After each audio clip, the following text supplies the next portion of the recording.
In the winter of 1942, as London smoldered from nightly air raids and Europe lay under the boots of advancing Nazi armies, a message arrived on Winston Churchill's desk, short, blunt, and devastating. Singapore, the so-called Gibraltar of the East, the keystone of British power in Asia, had fallen. 130,000 troops, nearly all of them under the British flag, had surrendered to a Japanese force half their size. Churchill, who had endured Dunkirk, the Blitz, the submarine war, and the loss of Crete, bowed his head. Later he would write, "I cannot recall any time when I felt so depressed." This is the story of why Singapore, not Dunkirk, became the nightmare that haunted him. When the Second World War began, Singapore was more than a colony. It was the symbol of a global empire that stretched from Gibraltar to Hong Kong, from the Persian Gulf to the South Pacific. On official maps, it was shaded the same red as London, the beating heart of Britain's Far Eastern power. Generations of statesmen had spoken of Singapore as the fortress that made the Pacific safe for British interests. A myth carefully built. After the First World War, the British government spent more than 2 decades constructing the great naval base at Sembawang. Massive dry docks, underground fuel depots, anti-ship guns with barrels the length of buses. The Admiralty boasted that no hostile fleet could approach without being shattered. Newspapers printed illustrations of giant 15-inch guns perched on concrete emplacements. Silent guardians aimed toward the sea. Tourists and visiting officials were impressed. British subjects across Asia, Malays, Indians, and Chinese who lived under the crown, took Singapore's invulnerability as a matter of faith. But there was something those posters, speeches, and travel books did not mention. Fortress Singapore had almost no protection from the landward side. And in Tokyo, Japanese planners noticed. To understand why Singapore's fall crushed Churchill more than the disaster at Dunkirk, we must first understand his worldview. Churchill was a Victorian at heart, an imperialist shaped by the late 19th century world. He had served in India, seen action in Sudan, and reported on wars in Cuba and South Africa. In his mind, Britain's greatness rested on 2 pillars: sea power and imperial reach. Singapore embodied both. Dunkirk, by contrast, represented something different. It was humiliating, yes, and it cost Britain nearly all of its heavy weaponry. But Dunkirk was a retreat. A disaster survived. The soldiers were saved. The army lived to fight another day. And most important, Churchill could frame it as a miracle, a moment of national unity. Singapore would give him no such gift. There would be no heroic evacuation, no civilian flotilla crossing hostile waters, no speeches about fighting on, only surrender. But in 1940 to 1941, Churchill still believed the stronghold was safe. His government repeated the same assumptions that guided strategy for years. Japan would never dare to attack while Britain was backed by American and Dutch naval forces. The empire's prestige alone would deter aggression. And if the worst came, the Royal Navy would steam east to teach Tokyo a lesson. What no one fully understood, least of all Churchill, was just how thin the defenses really were. When the Japanese began their rapid expansion in 1937 with the invasion of China, alarm bells rang from Hong Kong to Delhi. Intelligence reports warned that Tokyo was building a navy capable of challenging any Western power in Asia. Signals intercepted by British listening posts suggested Japan was preparing for a wider conflict. Yet in London, resources were stretched to breaking. Hitler's ambitions in Europe had forced Britain to prioritize the home front. Anti-aircraft guns were desperately needed around London. Tanks were required in Egypt to stop Rommel. Destroyers had to protect convoys in the Atlantic. In this global crisis, Singapore had to survive mostly with what it already had.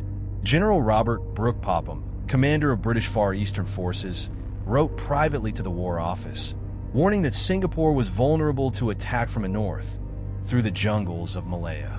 His concerns were not ignored, but they were not acted on either. The belief that the jungle is impenetrable became a tragic illusion. In truth, the Malayan jungles were no barrier at all. Rivers, logging trails, and rubber plantation roads created natural highways. British engineers had known this for years, but never reinforced the defenses. Meanwhile, Japanese planners, under General Tomoyuki Yamashita, were studying the territory with meticulous care.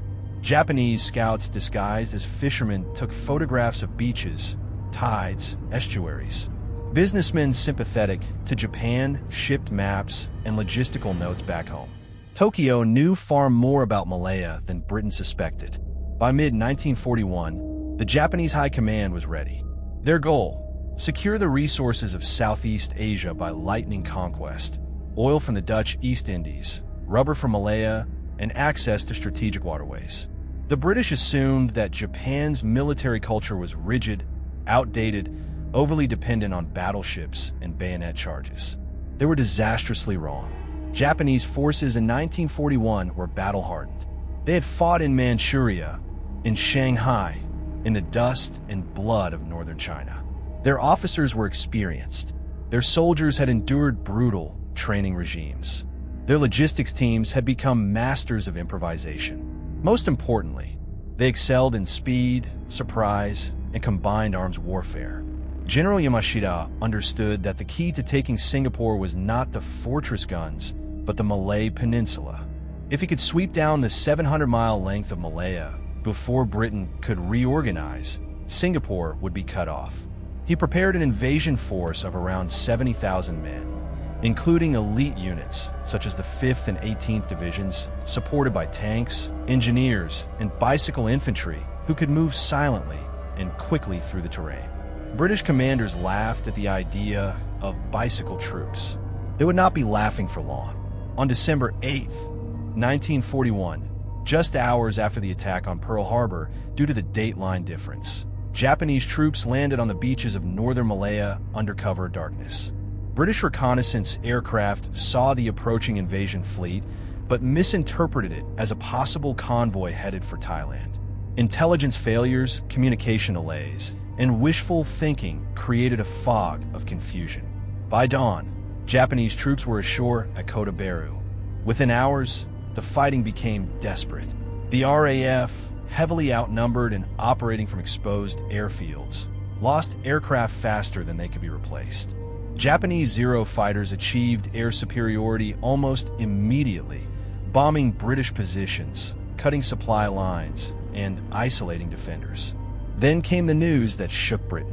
HMS Prince of Wales and HMS Repulse, two of Britain's most powerful warships, had been sunk by Japanese aircraft.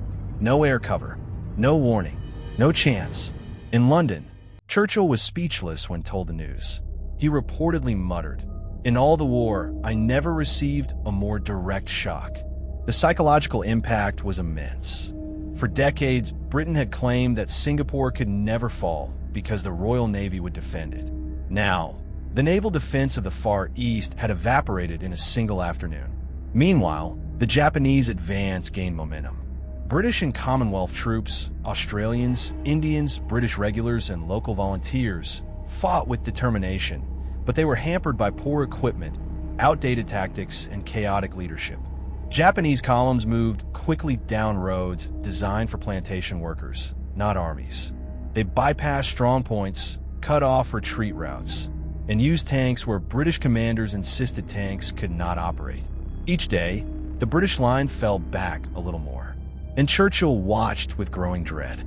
Churchill had faced catastrophe before. He had seen failure and retreat.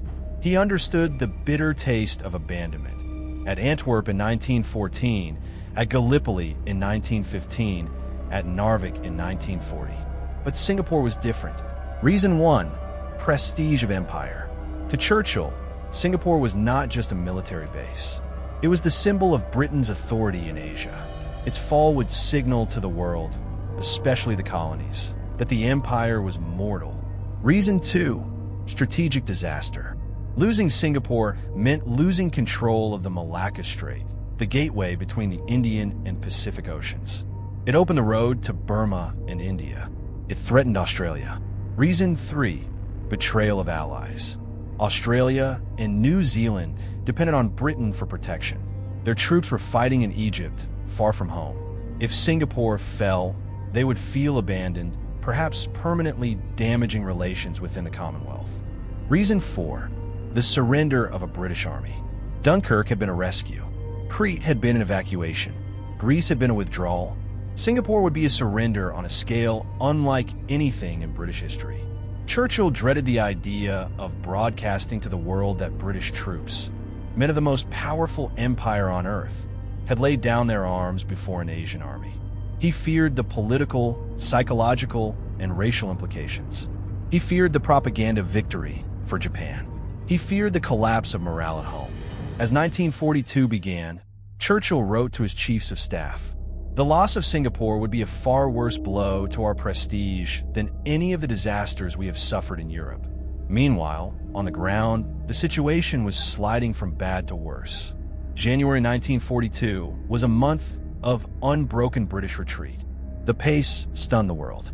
Japanese forces executed a series of flanking maneuvers, crossing rivers at night, infiltrating through rubber plantations, and seizing key bridges before defenders could destroy them.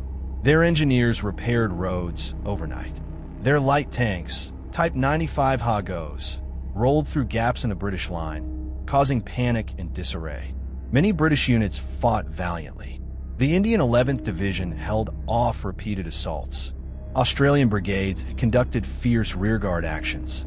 Local Malay and Chinese volunteers carried ammunition, built barricades, and resisted as best they could. But none of it slowed the Japanese enough. By late January, the remnants of the British forces withdrew across the causeway to Singapore Island. As they crossed, engineers blew up the bridge.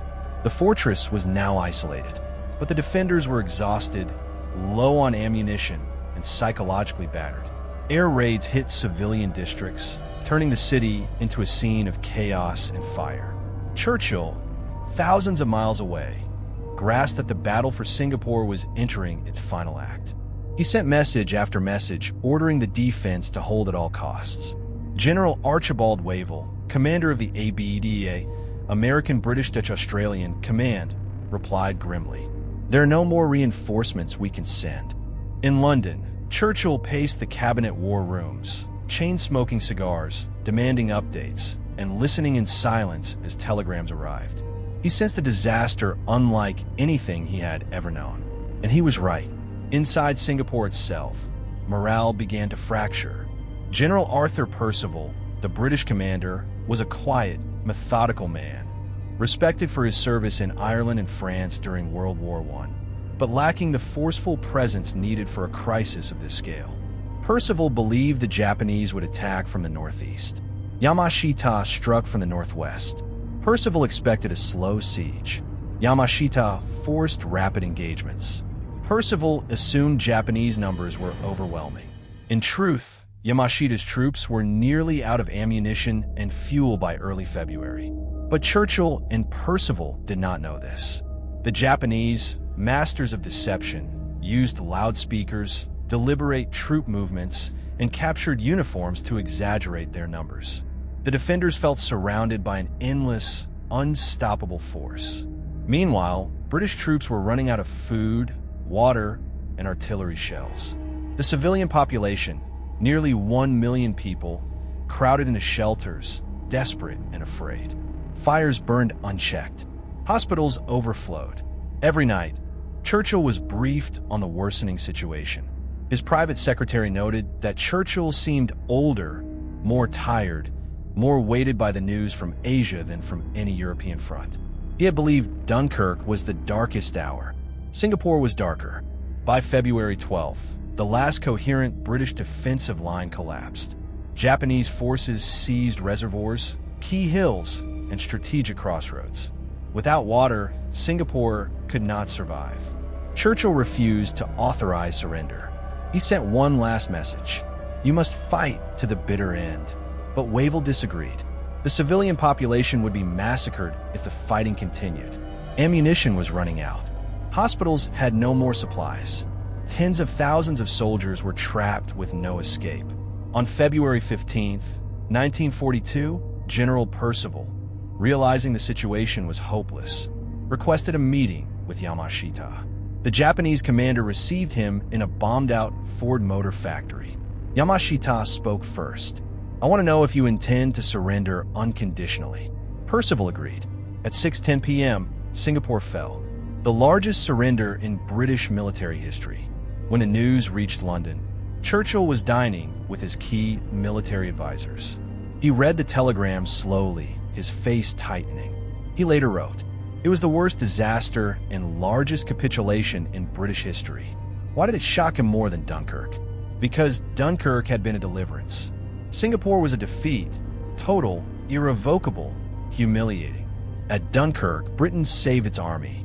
At Singapore, Britain lost it. At Dunkirk, the world saw courage. At Singapore, the world saw surrender. And Churchill knew what it meant. The myth of British invincibility in Asia had been shattered. The empire, something he cherished with all his heart, had been mortally wounded. The consequences would echo for decades, shaping the independence movements of India, Malaya, and beyond. As Churchill sat in the quiet of the war rooms that night, he understood that the world order he had inherited, the world of the Victorians, was crumbling faster than anyone had imagined. And yet, the full story of what happened inside Singapore during those final hours, the chaos, the arguments, the desperate attempts to hold the line, was only beginning to emerge. Singapore, February 1942. In the stifling heat of the equatorial afternoon, smoke drifted across the harbor like a dark shroud. Broken glass crunched underfoot. From Chinatown to the docks at Keppel Harbor, thousands of terrified civilians crowded into shrapnel-scarred streets, clutching children, water buckets, or whatever possessions they could carry. Hospitals overflowed with wounded men and women. Firefighters, many of them volunteers, fought blazes with dwindling water supplies. The smell of cordite mixed with burning rubber and palm oil.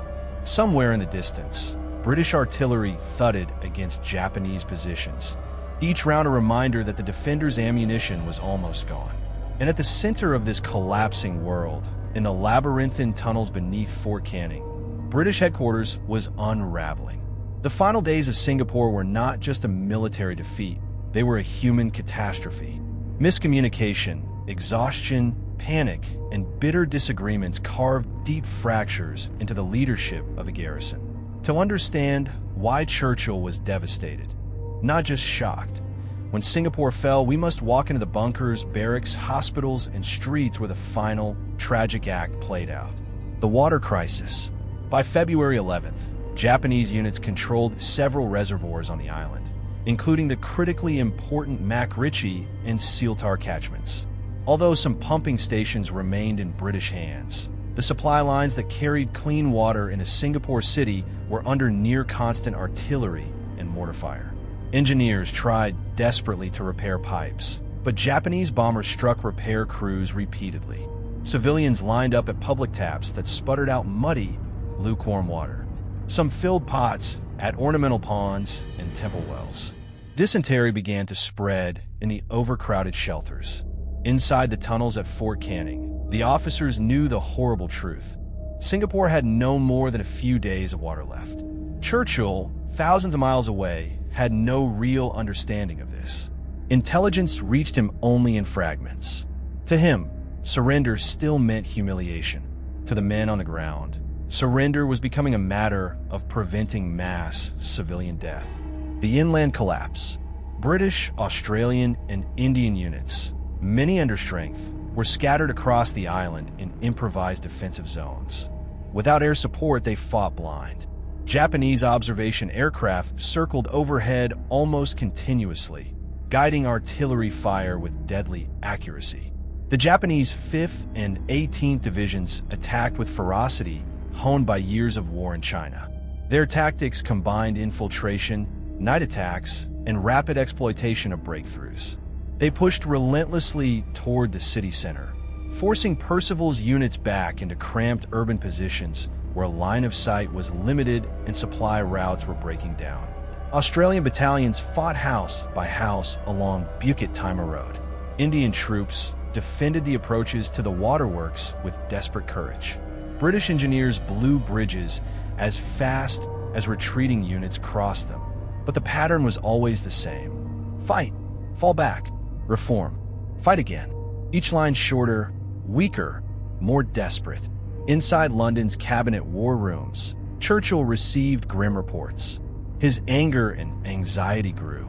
His instinct was to demand a fight to the last man. Yet he sensed that the situation was slipping beyond his grasp. The nerve center of the garrison was beneath Fort Canning, a maze of reinforced passages known as the Battle Box. Here, under bare bulbs and map-lined walls, General Percival's command staff worked around the clock. But it was not a well-oiled machine. Atmosphere of unease.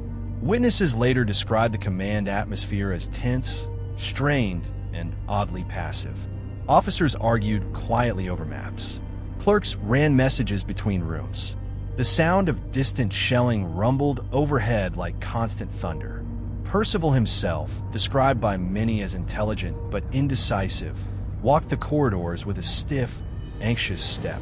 His face, pale and gaunt, betrayed sleepless nights and crushing pressure. Brigadiers waited for clear directives. They did not always receive them. More than one officer privately lamented that the garrison lacked a dynamic, forceful commander, someone who could have inspired confidence, rallied the troops, or improvised a bold counterstrike. Conflicting voices. Inside the command group, disagreements flared. Australian commanders, including Major General Gordon Bennett, argued for aggressive counterattacks and criticized what they saw as British caution and rigidity. Indian officers pleaded for reinforcement of their exhausted troops, holding critical ground near Bukit Timah. British brigadiers warned that their units were depleted and that ammunition stocks were dangerously low. Civilian officials, representing the nearly 1 million residents of the city, demanded a plan to prevent widespread famine and massacre. At one meeting, an officer slammed his fist on the table. "We cannot hold another 48 hours without water. It is impossible." Percival listened but delayed decisions, hoping for a miracle, hoping for reinforcements that were never coming. Outside, the Japanese tightened their grip. One of the least known aspects of the Battle of Singapore was how close the Japanese forces were to exhaustion. By early February, Yamashita's divisions were severely overextended. Ammunition stocks were running dangerously low. Food supplies were thin. Troops were scattered across complex terrain, and many of the bold attacks that seemed overwhelming were, in fact, desperate gambles.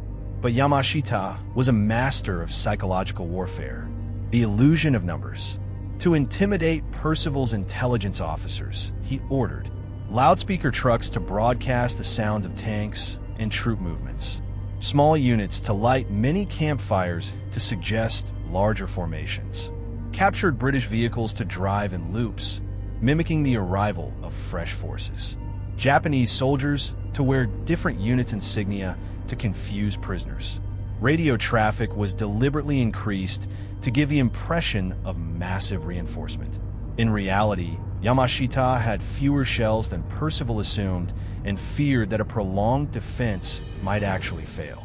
But Percival did not know this. Churchill certainly did not. And so the myth of overwhelming Japanese power persisted, an illusion that would shape the decision to surrender. Bombardment and panic. As Japanese artillery concentrated on civilian districts, panic spread. Entire neighborhoods were caught in firestorms. Families sought shelter in temples, schools, underground garages, or simply huddled beneath ruined buildings. Some areas, like Chinatown, were repeatedly bombed, creating mass casualties. Doctors worked without rest. Nurses stitched wounds by lantern light. Medical stores ran out of morphine and ether. Blood transfusions were improvised with crude equipment. A British medical officer wrote in his diary, "We had to choose who could live and who must die. It was hell made real, a multinational tragedy." Singapore's population was ethnically diverse: Chinese, Malay, Indian, Eurasian, and British. During the final days, these boundaries blurred. People shared water, shelter, food, whatever could be scavenged. But fear also brought conflict. Looting erupted in some districts. Desperate people broke into warehouses for rice, flour, or canned goods. Rumors spread, some true, some false, of Japanese atrocities in villages north of the island. Historians estimate that tens of thousands of civilians were displaced, wounded, or killed in the final bombardments. For Percival, this civilian crisis weighed heavily. Every hour of continued fighting risked mass death. This became a major factor in his ultimate decision, though Churchill would later argue it should not have. While Singapore was burning, Churchill was fighting a battle of his own against despair. He bombarded his commanders with instructions. No surrender must be contemplated. Commanders must fight to the last. The honor of the empire is at stake. But reality was closing in. When Wavell reported that the garrison was on the brink of collapse, Churchill replied, "I cannot believe you have been defeated by inferior forces. The eyes of the world are upon you." It was not meant as cruelty, but it revealed a fundamental disconnect. Churchill still believed in the myth of Singapore's invincibility. The frontline commanders saw only blood, fire, and broken men. Churchill feared the consequences of surrender, not just militarily, but politically and psychologically. He knew that the fall of Singapore would reverberate across the empire, especially in India, where independence movements were already gaining momentum. He could not accept that the fortress might fall, until it did. By February 14th, the situation was hopeless. The military reality. Ammunition stocks for artillery were down to hours, not days. Frontline units had suffered catastrophic casualties. Japanese troops controlled the water catchments. Food distribution had collapsed in several districts. No reinforcements were within reach. Air superiority was completely lost. Percival held a tense meeting with his commanders. Witnesses later described the room as silent, suffocating, filled with defeat. Arguments for fighting on. Some Australian officers, particularly General Bennett, argued against surrender. They believed pockets of resistance could continue in the interior of the island. Others insisted that fighting on would only result in a bloodbath among civilians. Arguments for surrender. Key staff officers pointed out, without water, the entire population would face catastrophe within 24 hours. Hospitals could no longer treat the wounded. Many defensive units had ceased to function as organized formations. Continued resistance would not alter the outcome, only the death toll. Percival listened in silence. He knew Churchill demanded continued resistance. He knew surrender would bring condemnation, perhaps even court-martial. He also knew that every British soldier captured by the Japanese might face brutal treatment. But the civilian crisis weighed heavier than anything else. His officers urged him to act. Finally, Percival made his decision. On the afternoon of February 15th, under a blazing sky, Percival and a small group of officers drove in a white flag convoy toward Bukit Timah Road. The roads were littered with burned-out trucks, fallen trees, dead animals, and rubble from artillery blasts. Japanese soldiers watched silently as the convoy approached. Percival's men were ordered to remove their helmets. Sweat and dust coated their uniforms. They were taken to a building that had once been a Ford Motor factory. Inside, General Yamashita awaited. The meeting. Yamashita opened with a direct, almost cold question. "I want to know whether the British forces intend to surrender unconditionally." Percival, exhausted and pale, agreed. They signed the documents at 6:10 p.m. A few hours later, news reached Churchill. He excused himself from dinner, walked to a corner of the room, and read the telegram. His face tightened. He said almost nothing. Later he wrote, "In losing Singapore, we suffered the worst disaster in our history." Immediate aftermath. Japanese troops entered Singapore City. Looting, chaos, and violence erupted in places.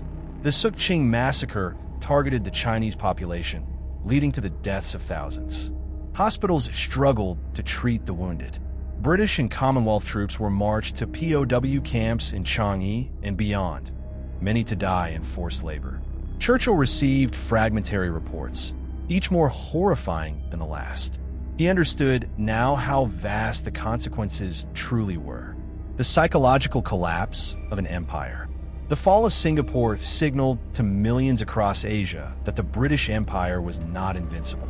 In India, nationalist leaders used the news to argue that colonial rule was doomed. In Malaya, underground resistance movement spread. In Australia, public opinion turned sharply against Britain, demanding closer ties with the United States. Churchill had feared this political earthquake. Now it was reality. Dunkirk was a disaster saved by heroism. Singapore was a disaster deepened by misjudgment, myth, and complacency. Churchill understood that Singapore's fall meant a massive strategic loss in the Far East, damage to imperial prestige on an unprecedented scale, a break in trust with dominions like Australia, the loss of 130,000 troops, a propaganda victory for Japan so great it echoed across continents, the symbolic end of Britain's unquestioned dominance in Asia. For a man who believed in empire as deeply as Churchill did, Singapore was not merely a defeat.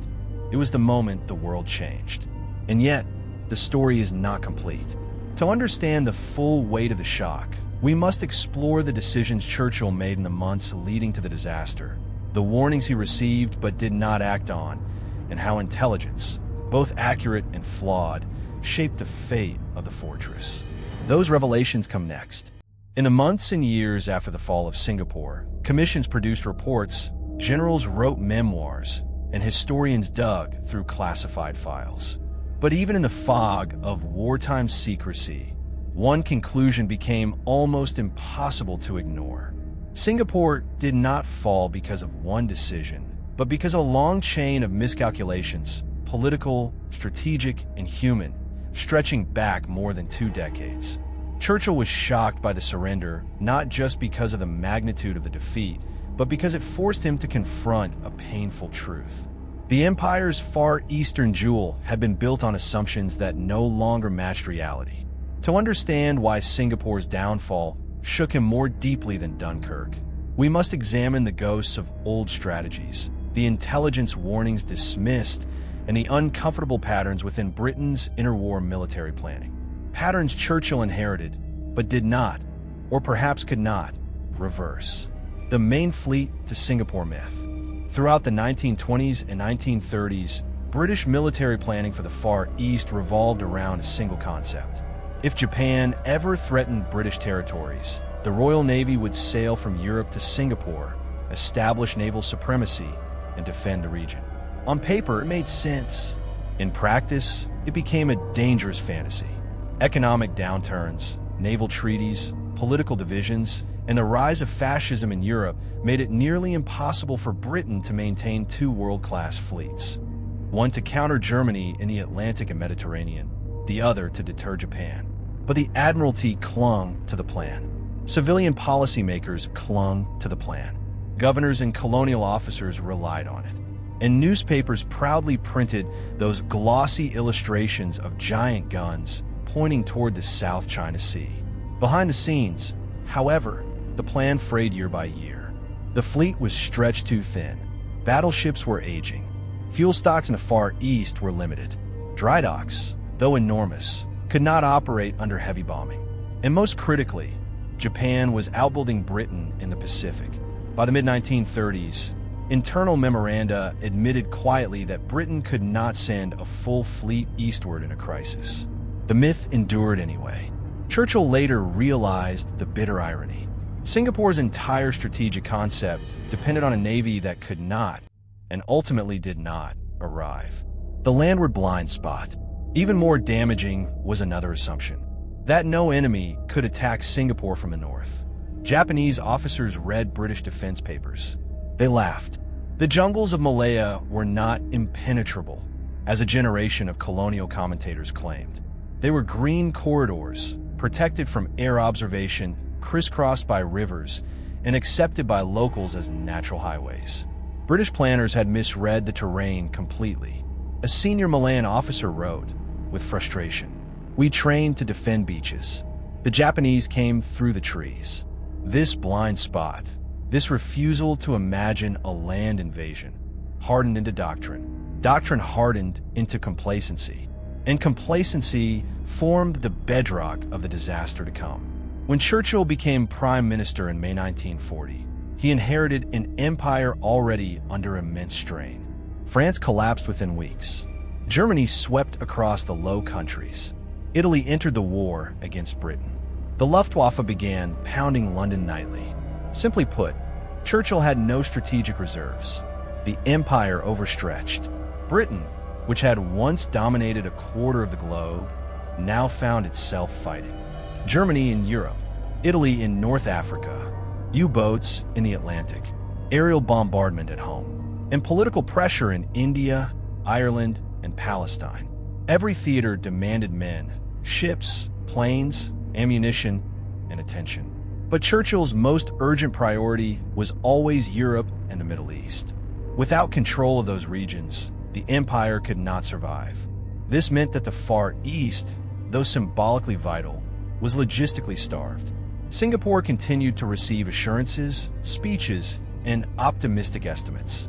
But not guns, not tanks, not modern aircraft, not experienced units. The American factor. By 1941, Churchill pinned many hopes on the United States. He believed American industrial power would eventually protect the Pacific. He believed Japan would hesitate to strike if America stood firm. He believed the growing cooperation between Roosevelt and the Admiralty would deter aggression. These beliefs, while understandable, were built on fragile assumptions. The U.S. was preoccupied with Europe. American public opinion remained divided. Washington expected Britain, not the U.S., to defend Malaya.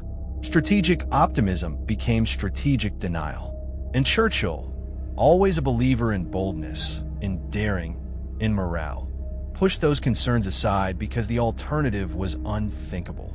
Even after Pearl Harbor, he still hoped Singapore could hold long enough for a joint counteroffensive. History had other plans. Across the 1930s and early 1940s, Britain received countless warnings that Japan was preparing for war in Southeast Asia. Signals intelligence from Hong Kong and Colombo, British interception posts operating under the Far East Combined Bureau, reported increased Japanese troop movements to Indochina, a surge in coded naval traffic, reconnaissance flights over the Gulf of Thailand, shipments of landing craft to southern ports, stockpiling of aviation fuel, Japanese consular networks gathering maps of Malaya and Singapore. Some intelligence officers warned the War Office repeatedly. Many of their reports were passed upward, but few were acted upon. Why warnings were ignored? Several factors contributed. Cultural bias. Many British officials underestimated Japan's military capabilities, still believing racial stereotypes that painted Japan as technologically backward or inferior. Wishful thinking. Britain desperately needed to avoid another major front. Signal overload. With Europe aflame, intelligence analysts were overwhelmed. Underfunding. Far Eastern intelligence was chronically understaffed compared to Europe. Inter-service rivalry. The Army, Navy, and Air Force often mistrusted one another's reports. One intelligence summary from November 1941 starkly predicted Japanese landings in northern Malaya if diplomacy failed. It was noted, filed, and ultimately overshadowed by events in Europe. Japanese espionage. Meanwhile, Japanese agents gathered vast quantities of information. Businessmen mapped coastal defenses. Consular staff photographed airfields. Japanese immigrants reported shipping movements. Tourists visited resorts, plantations, and rail networks. Tokyo knew more about Malayan geography than many British officers did. Churchill later expressed astonishment at how thoroughly the Japanese had prepared. But the warning signs had been visible. The machinery of intelligence had not been blind. It had simply been drowned out by a world collapsing into war. Dunkirk cost Britain most of its heavy weapons. Rebuilding those arsenals required immense industrial effort. Churchill allocated nearly all modern equipment to the home islands and the Middle East. Singapore received what could be spared, often outdated or insufficient. Aircraft, the RAF's fatal shortage. RAF Far East Command in late 1941 relied heavily on Brewster Buffalo fighters, underpowered, slow, and prone to engine failure. Blenheim light bombers, vulnerable to Japanese fighters. Hudson Maritime Patrol aircraft, useful but too few. The Japanese arrived with 0 fighters. Key, 43 Oscars. G3M and G4M bombers. Coordinated air-ground tactics honed in China. The outcome was inevitable. Within a week of the invasion, RAF units were decimated. Armor and artillery. British commanders in Malaya believed the terrain unsuitable for tanks, so they deployed almost none. The Japanese brought dozens of light tanks and armored cars. In dozens of engagements, Jitra, Slim River, Kampar, the appearance of Japanese armor shattered British defensive lines. Training problems. Many British and Indian units had never trained in humid jungle conditions. Movement was slow. Communications failed. Diseases spread quickly. Defensive positions were difficult to coordinate. Meanwhile, Japanese soldiers had trained specifically for jungle warfare, living off the land, using bicycles for silent mobility, and conducting flanking maneuvers that British commanders often didn't anticipate. As late as December 1941, after Pearl Harbor and the sinking of Prince of Wales and Repulse, Churchill continued to hope that Singapore could withstand a siege. He envisioned, not unreasonably, a Malayan Stalingrad scenario. British forces entrenched. Japanese advance slowed. Reinforcements arriving from India. American pressure building in the Philippines. A counterattack in late 1942. But Churchill did not know how weak Singapore truly was. A failure of communication.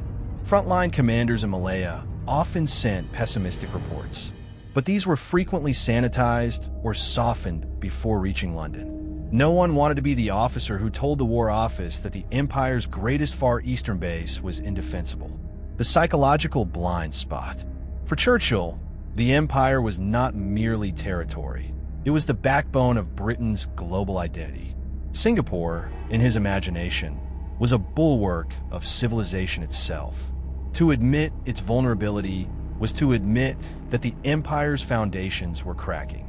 And so Churchill clung to hope longer than the situation allowed. General Percival's burden. Arthur Percival was not incompetent, as some later suggested. He was intelligent, diligent, and experienced. But he was also overly cautious, conflict-averse, bound by outdated doctrine, faced with impossible odds. He lacked the forceful personality needed to unify diverse forces, British, Indian, Australian, local volunteers, into a coherent defense. General Yamashita's advantage. Yamashita possessed something Percival did not: operational momentum and psychological dominance.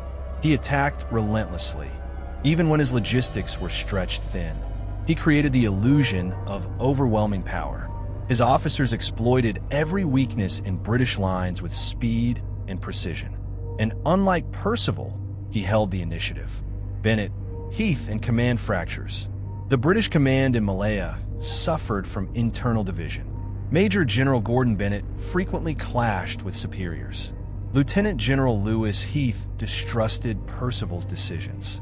Indian and Australian brigades often felt sidelined or misunderstood. These tensions, while not the cause of defeat, worsened the confusion in critical moments. Wavell's limitations.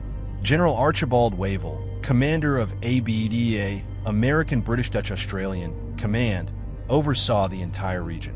But his resources were hopelessly inadequate. He could not reinforce Malaya. He could only delay defeat. Wavell later wrote, "The battle was lost before I arrived." When Churchill finally grasped the scale of the defeat, he was devastated. A blow to prestige. The loss of Singapore destroyed the myth of British invulnerability in Asia. For decades, colonial subjects have been taught that Britain's military power was unmatched. Now that they watched Japanese troops march triumphantly into a city that Britain had vowed would never fall, Churchill understood exactly what this meant. Prestige, an intangible but essential element of empire, had evaporated. A blow to strategy. Singapore was a keystone. It guarded the Malacca Strait. It protected India's eastern flank. It supported Australia and New Zealand. It threatened Japan's southern advance. With Singapore gone, the entire Far Eastern defense architecture collapsed. A blow to Churchill's beliefs. Churchill believed deeply in the empire. Its loss was not just strategic, it was personal. Singapore forced him to confront the uncomfortable truth. The empire he loved was entering its twilight. He He wrote, years later, "I did not know that we were so weak. The shock was not in the defeat itself, but in the revelation it contained. The fall of Singapore would reverberate for decades. It accelerated independence movements in India, Malaya, and Burma. It reshaped Australia's foreign policy toward the United States. It exposed structural weaknesses in British military planning. It signaled the decline of European colonial dominance in Asia." For Churchill, it was the moment he realized, perhaps for the first time, that the British Empire's foundations were no longer unshakable. Dunkirk had been a miracle. Singapore was an unmasking, a revelation, a reckoning. Yet the story is not done. To fully grasp the weight of Churchill's shock, we must examine what happened to the men, British, Australian, Indian, Malay, and Japanese, who survived the battle, how the world reacted to the surrender, and how the memory of Singapore shaped the rest of the war. Those are the chapters that follow. When people speak of the fall of Singapore, they often speak of strategy, of failed plans, flawed assumptions, and the shockwaves that reached London. But the real story, the one Churchill never forgot, lived inside the minds of the men who fought, the civilians who endured the bombardment, and the prisoners who walked into captivity not knowing what fate awaited them. In the months that followed the surrender, the scale of the human tragedy became painfully clear. POW camps overflowed. Civilians faced purges. Families were torn apart. And the survivors of the garrison, British, Australian, Indian, Malay, Chinese, Eurasian, became witnesses to one of the darkest episodes of the war in Asia. To understand why Singapore haunted Churchill more deeply than Dunkirk, we must walk into the world that emerged after the guns fell silent. The story of Singapore is not only a story of a fortress lost, it is a story of human beings forced into unimaginable trials. A city without sound.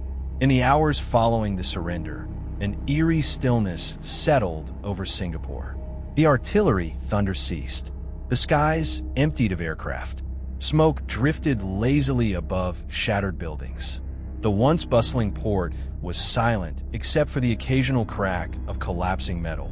British soldiers, many dazed and exhausted, were ordered to stack their rifles and remove their helmets.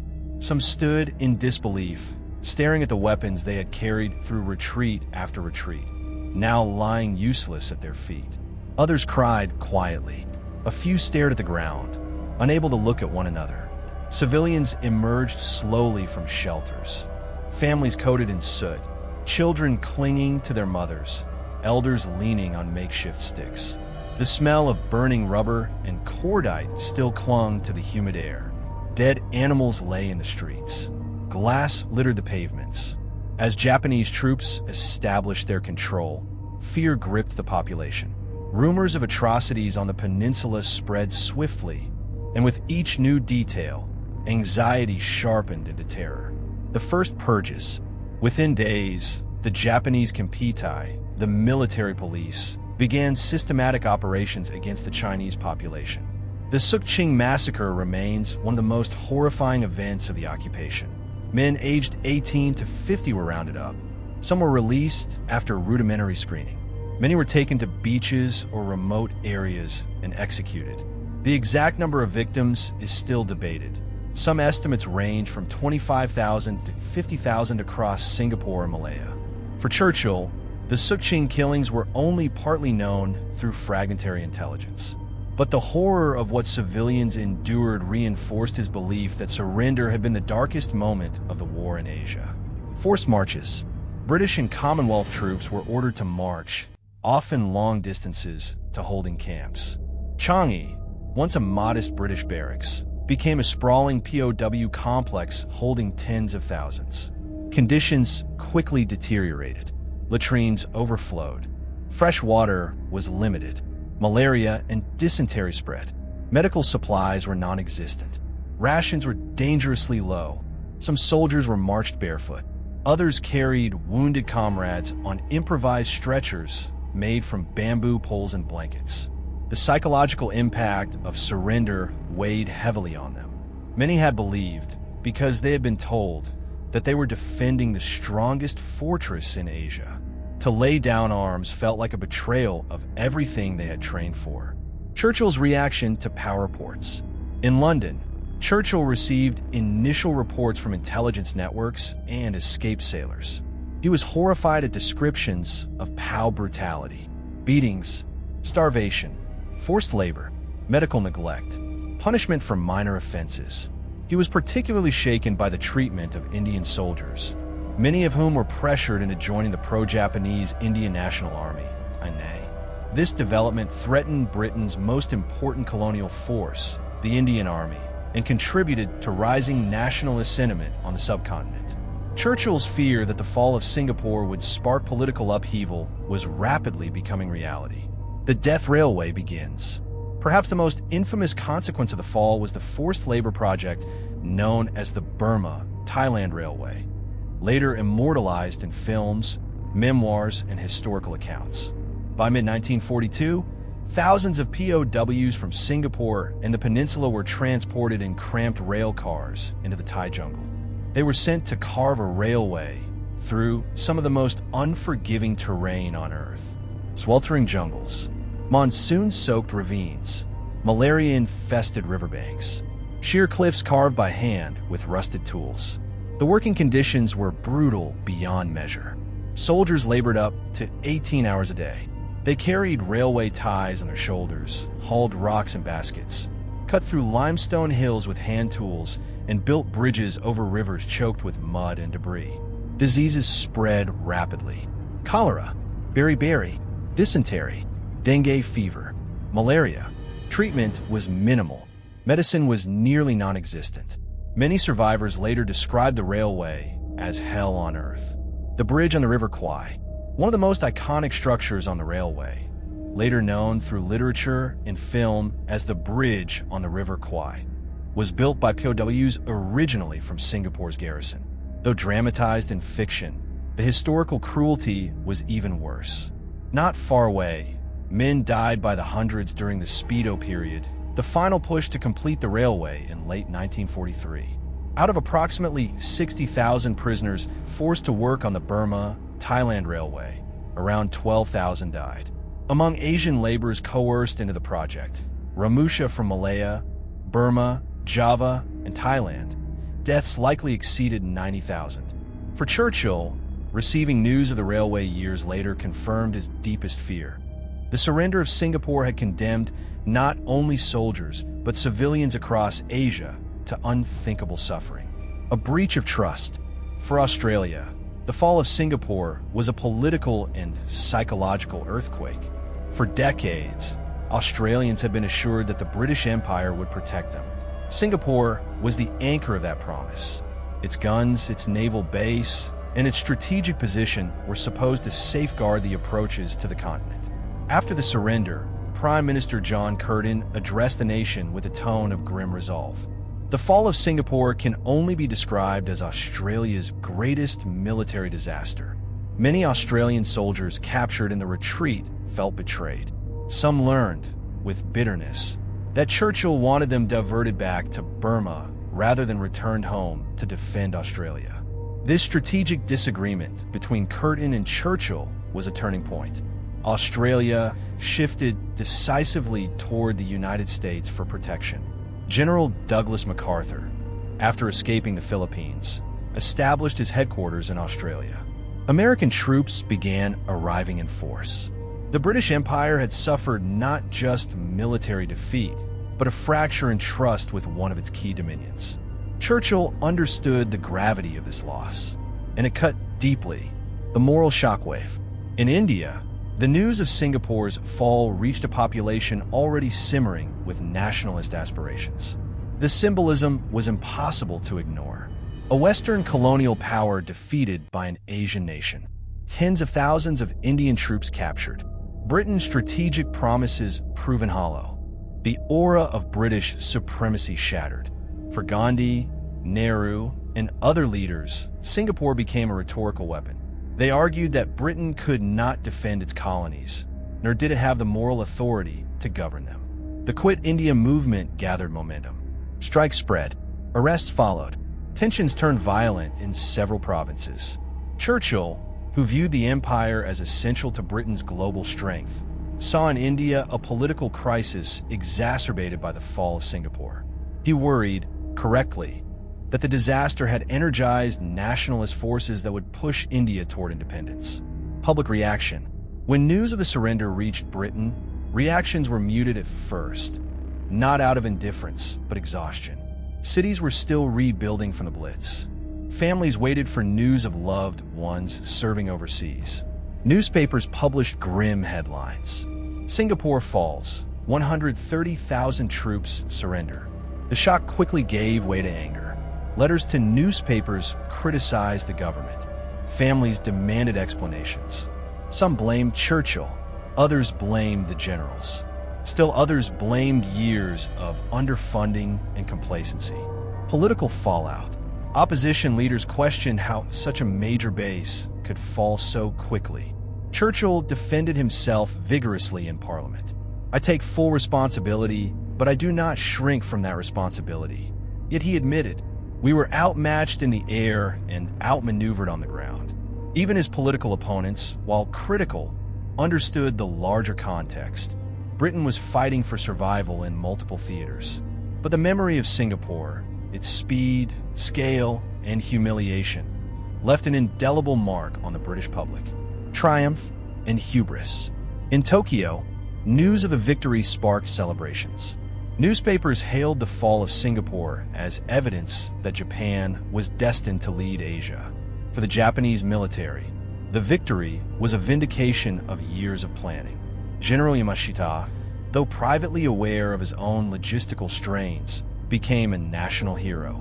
Japanese propaganda film showed British prisoners marching in columns, Singapore falling under the rising sun, crowds cheering Japanese troops, the naval base displayed as a trophy of war.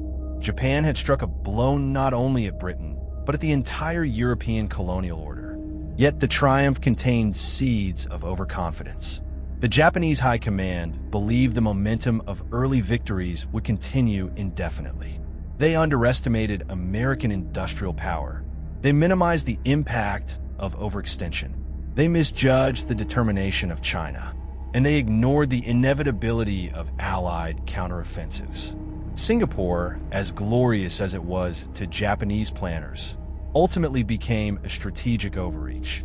Years later, Yamashita, facing trial, reflected quietly. "We won quickly, perhaps too quickly.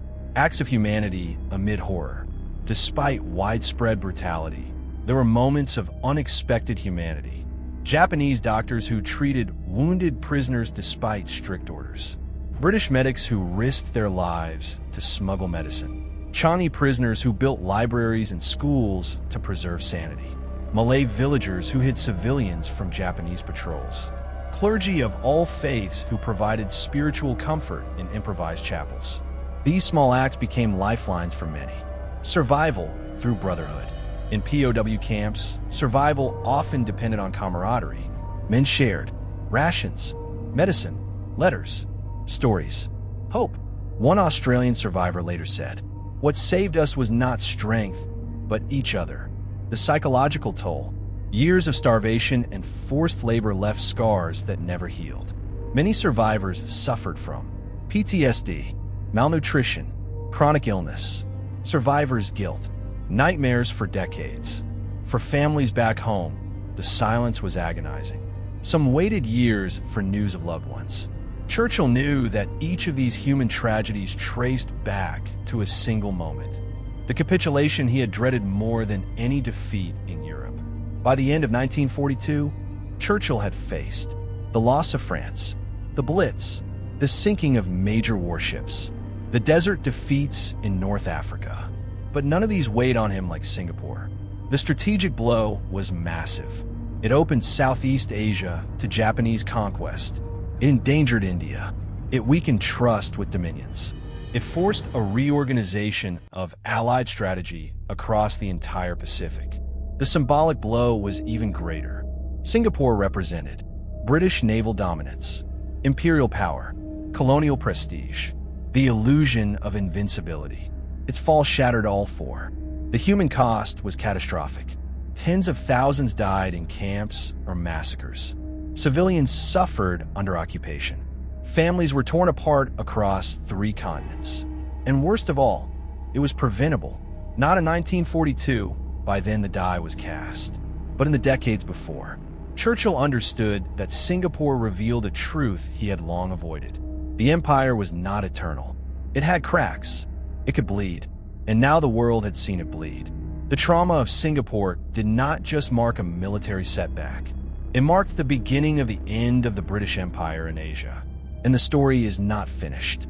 To complete the account, we must explore how Singapore's fall reshaped the Allied war effort, how it influenced Britain's relations with the United States, and how the liberation of Singapore 3 years later brought closure, yet not healing. Those revelations lie ahead. By the spring of 1942, the world had changed in ways that few in London, Washington, Canberra, or New Delhi had imagined possible just months before. Singapore, the glittering symbol of imperial strength, lay under the rising sun. Burma was collapsing. The Dutch East Indies were gone. The Philippines were burning.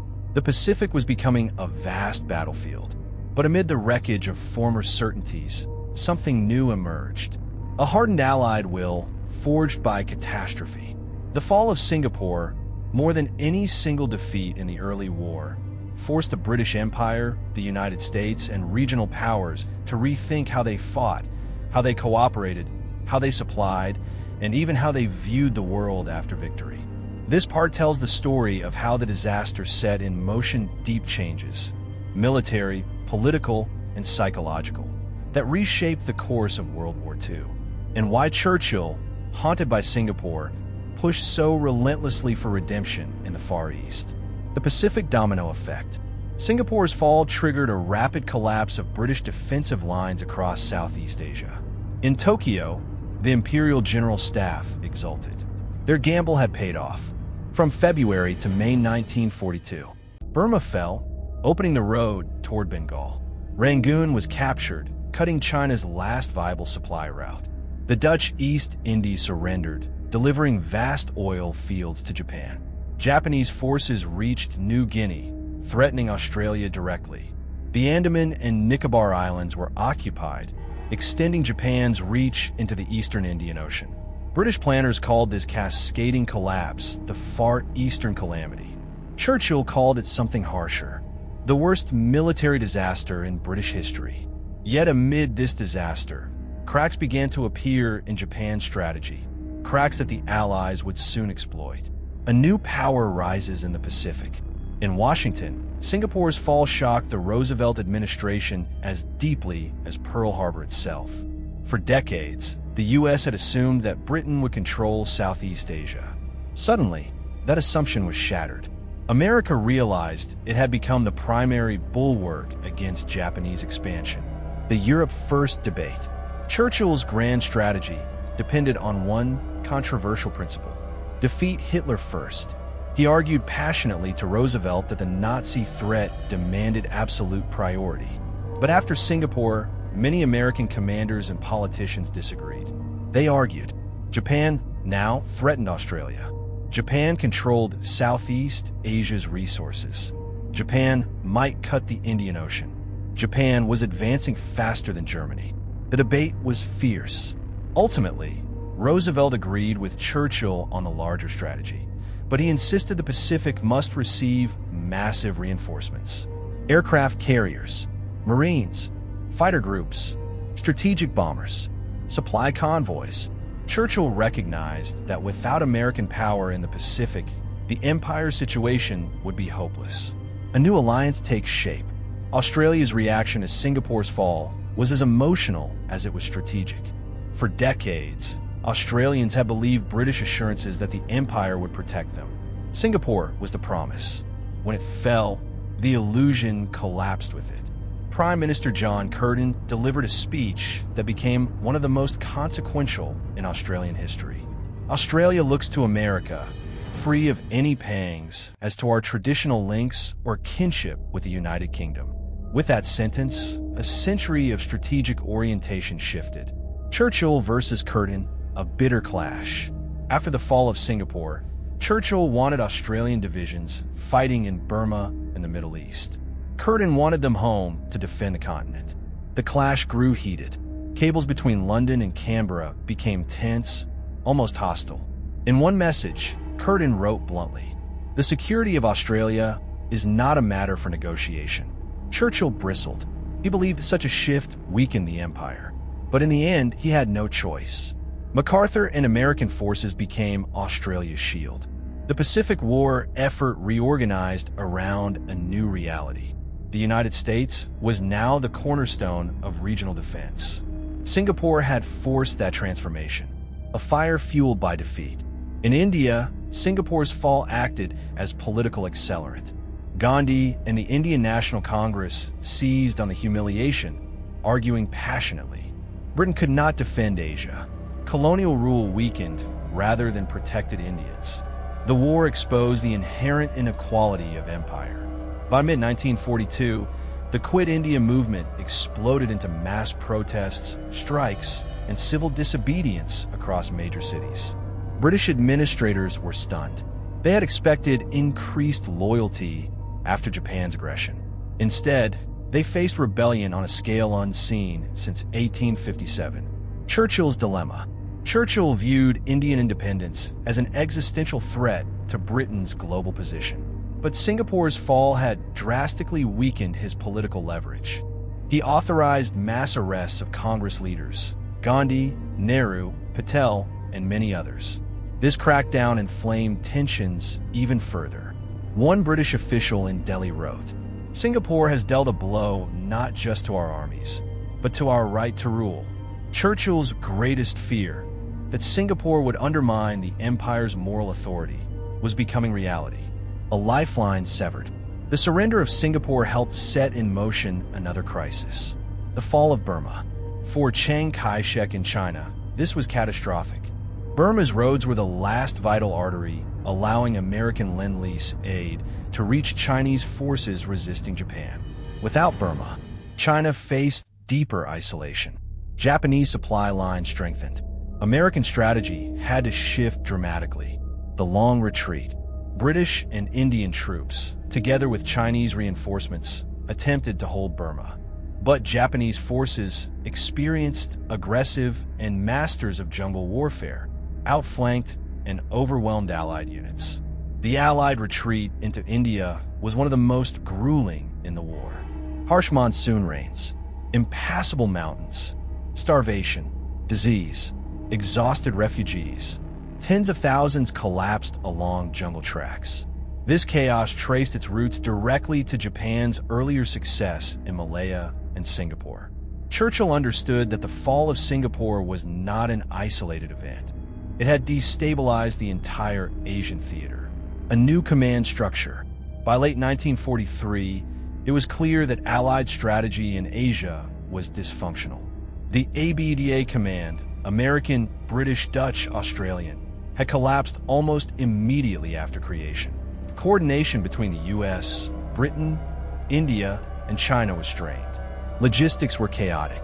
To regain the initiative, the Allies created the SEC, Southeast Asia Command, headquartered in Ceylon, now Sri Lanka. The choice of commander was unprecedented. Admiral Lord Louis Mountbatten, a charismatic leader with strong ties to both Britain and the United States. SEAC became the first truly multinational Allied command designed to fight in Asia. Its structure included British and Indian Army divisions, American air groups, Chinese ground forces, British, Dutch, and American naval units. The new Burma strategy. SEAC reorganized the war effort. Long-range penetration units, Chindits, disrupted Japanese supply lines. American engineers carved new roads and airfields through the mountains. The U.S. Army Air Forces established major transport routes, the Hump, over the Himalayas. Indian divisions underwent extensive jungle warfare training. Churchill supported SEAC vigorously. For him, this was the path to restoring honor and reversing the humiliation of Singapore. The rise of the Far East Combined Bureau. Singapore's fall exposed major flaws in Britain's intelligence work. This led to sweeping reforms. Improved radio interception across India and Ceylon, expanded code-breaking units, integration with American signals intelligence, better translation and linguistic analysis, closer coordination with naval and air commands. These new capabilities played a central role in later Allied successes in Burma and the Indian Ocean. Learning from Japan, captured Japanese documents and analysis from field commanders revealed Japanese reliance on rapid infantry maneuvers, serious logistical vulnerabilities, limited industrial capacity, chronic shortages of oil and spare parts, difficulties replacing trained pilots. By mid-1943, the Allies understood Japan far better than they had in 1941. Singapore's fall had forced them to learn. The turning tide. By late 1944, the Allied situation in Asia had finally reversed. American victories at Midway, Guadalcanal, and the Marianas shattered Japan's naval power. British, Indian forces won decisive victories at Imphal and Kohima. The Burma campaign turned into a relentless Allied advance. For Churchill, the victories in Burma were deeply emotional. He watched closely as British and Indian troops reclaimed territory lost in 1942. One general sent him a message after Kohima: "The ghosts of Singapore are closer to peace." Churchill kept the message. Operation Dracula. To retake Burma and eventually Singapore, the Allies planned a complex campaign.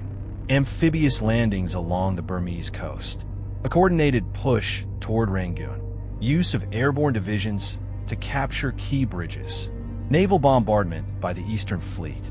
The operation succeeded. Rangoon fell in May 1945.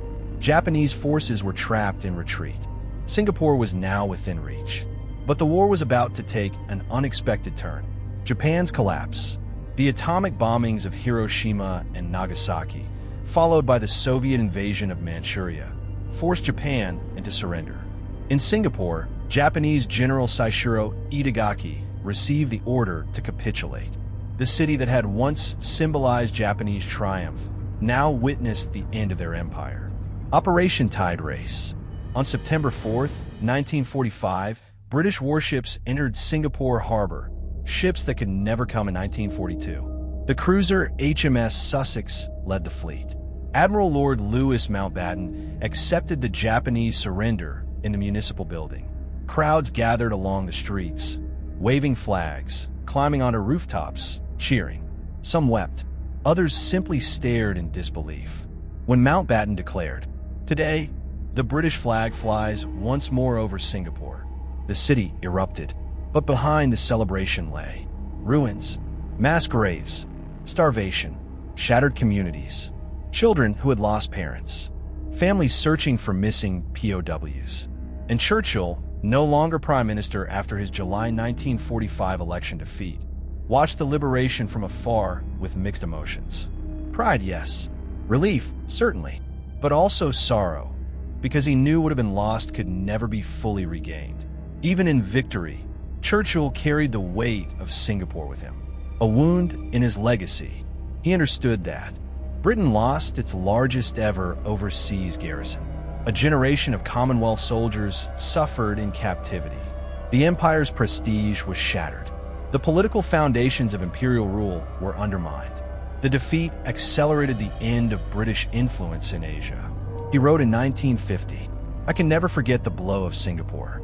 It was as if the very foundations of our world had given way." The lesson he never stopped repeating. To future leaders, Churchill warned, never underestimate an opponent. Never rely on outdated assumptions. Never neglect distant theaters. Never allow national pride to blind strategic judgment. In private, he admitted, the tragedy of Singapore was not just military. It was the loss of faith, our faith in ourselves and the world's faith in us. Singapore's fall was more than a defeat. It was a mirror, a harsh reflection of an empire stretched thin, of leaders forced to confront uncomfortable truths, of ordinary men and women paying the price for decisions made far away.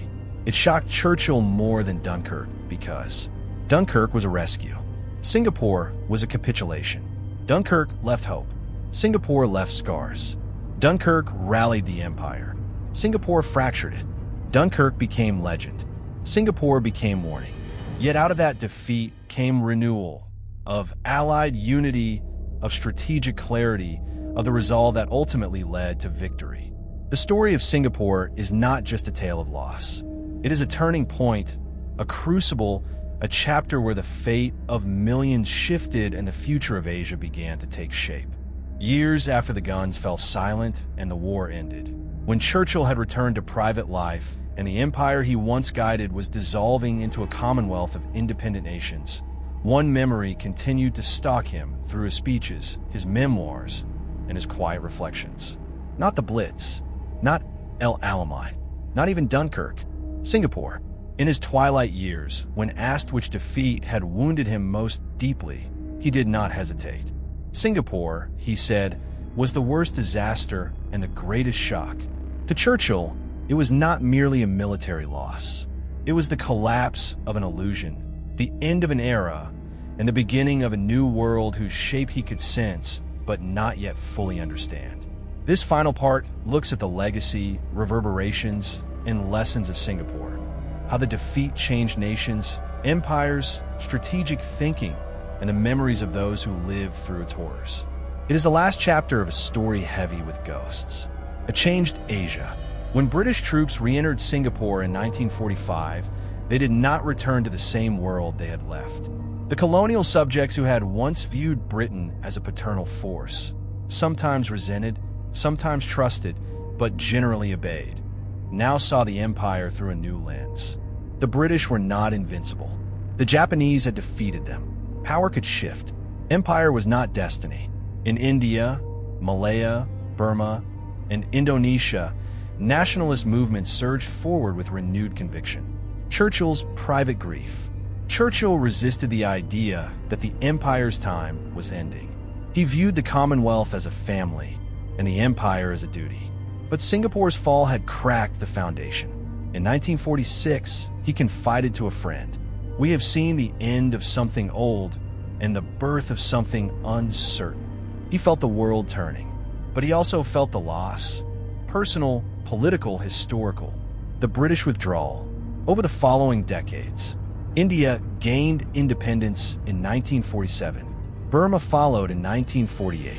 Malaya achieved independence in 1957. Singapore separated from Malaysia in 1965 and became a sovereign nation. Singapore's fall did not cause the end of empire, but accelerated its unraveling in ways no British leader, least of all Churchill, could ignore. From ruins to strength, the Singapore that emerged after the war was not the fortress of old, nor the colonial jewel of British pride. It was a city scarred, but also awakened. During the occupation, Singaporeans of all backgrounds had suffered together. Malay villagers executed, Chinese civilians massacred, Indian laborers conscripted, Eurasian families starved, British families imprisoned. Shared trauma forged something new, a sense of unity that had not existed before the war. Lee Kuan Yew's generation. Singapore's post-war leaders, including the city's future first Prime Minister Lee Kuan Yew, witnessed the occupation firsthand. The war taught them, never rely solely on foreign powers. Defense is a national responsibility. Ethnic unity is essential. Economic resilience is survival. In a profoundly ironic way, the fall of Singapore and the vacuum it created laid the groundwork for the modern republic's rise as one of the most stable and prosperous nations in the world. The fortress built by Britain had collapsed. The nation built afterward would stand far stronger. The ghosts of Changi and the railway. While leaders debated geopolitics, the survivors of Singapore carried their own wars for decades. Tens of thousands of POWs who returned home were emaciated, sick, traumatized, haunted. Many died within years of liberation due to untreated illnesses. Some never spoke about what they endured. Others wrote memoirs decades later, only after nightmares became too heavy to carry in silence. The silence in living rooms. In Britain, Australia, and India, Families gathered around radio sets in 1945 waiting for the names of repatriated prisoners. The list came slowly, too slowly. Many names never appeared. The grief did not form headlines. It lived quietly in kitchens, in hallways, in letters unopened, in medals tucked into drawers. Singapore's fall was not merely a military story. It was a human story carved into millions of private lives. The Indian soldiers, the Indian Army, made up a large portion of the defeated garrison. Their experience became a political flashpoint in India's independence struggle. Some joined Subhas Chandra Bose's Indian National Army. Others resisted fiercely, refusing to fight under Japanese command. Their courage and suffering became part of India's national memory, a memory that eclipsed Britain's narrative of the war. Yamashita's fate. General Tomoyuki Yamashita, the victor of Singapore, was transferred to the Philippines in 1944. He commanded forces there during the American reconquest. After Japan's surrender, he was tried and executed, not for his victories, but for atrocities committed by troops under his command. Some historians debate the fairness of the trial, but Yamashita's end was a stark reversal of his triumph in 1942, Japan's post-war reckoning. The victory in Singapore had once been hailed as proof that Japan could dominate Asia.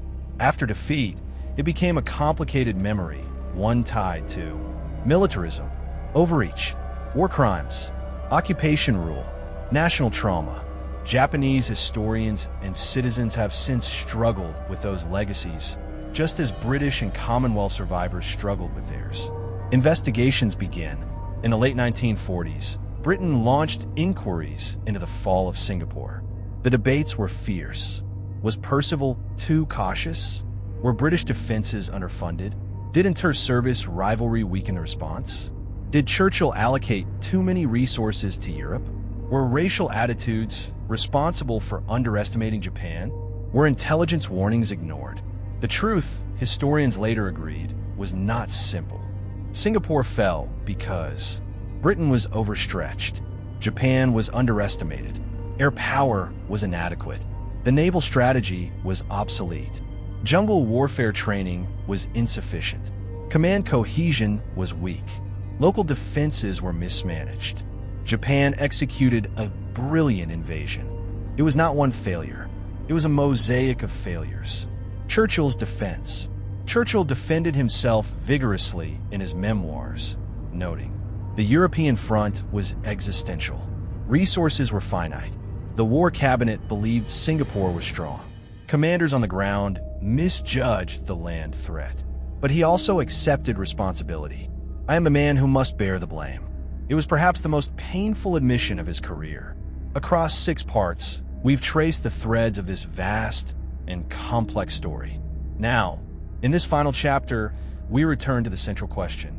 Why did the fall of Singapore shock Churchill more than Dunkirk? The answer lies in 4 intertwined truths. 1. Dunkirk was a rescue. Singapore was a surrender. At Dunkirk, 300,000 men were saved, an army preserved, a nation united. Singapore saw 130,000 men captured, an army lost, a population abandoned. Churchill could turn Dunkirk into a rallying cry.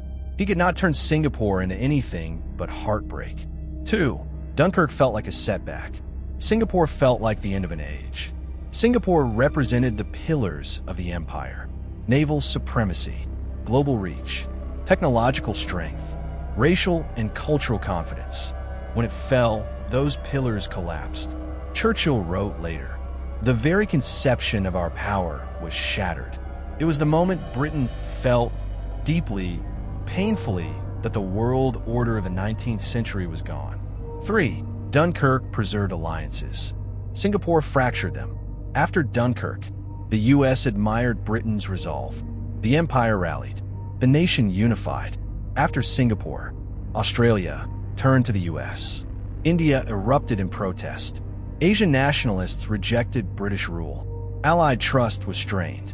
Singapore damaged relationships in ways Britain struggled to repair. 4. Dunkirk strengthened Churchill. Singapore haunted him. Dunkirk made Churchill the symbol of defiance. Singapore forced him to face misjudgments, illusions, structural decline, the fragility of empire, the suffering of ordinary soldiers, the consequences of decades of flawed strategy. It was a wound that never fully healed. In 1955, a decade after the war's end, Churchill visited Singapore as an elder statesman. The city was rebuilding. New docks, new offices, new neighborhoods rising from the ashes of the occupation. He stood quietly, looking out over a harbor once filled with smoke and defeat, and said to an aide, "A tragedy. But from tragedy, a new world was born." He was right. Singapore's fall was the death of one world and the birth of another. It marked the end of European domination in Asia, the rise of new nations, the emergence of the U.S. as a Pacific power, the beginning of independence movements, the rebirth of Singapore as a sovereign success story. And it remains, even today, a powerful reminder that empires, no matter how mighty, are fragile things held together not by guns or walls, but by vision, strategy, and trust. When Singapore fell, Churchill saw all three shatter at once. That is why it shocked him more than Dunkirk. That is why it haunted him longer than any other defeat. And that is why the story of Singapore remains one of the most important lessons of the 20th century. In February 1942, a fortress believed to be impregnable surrendered. In September 1945, it was liberated. In the decades that followed, it became a nation. Its fall reshaped strategy. Its suffering reshaped memory. Its legacy reshaped Asia. This is the story of Singapore, a story of pride, loss, courage, error, resilience, and rebirth. And the moment when Winston Churchill realized that even the greatest empires can fall in a single day.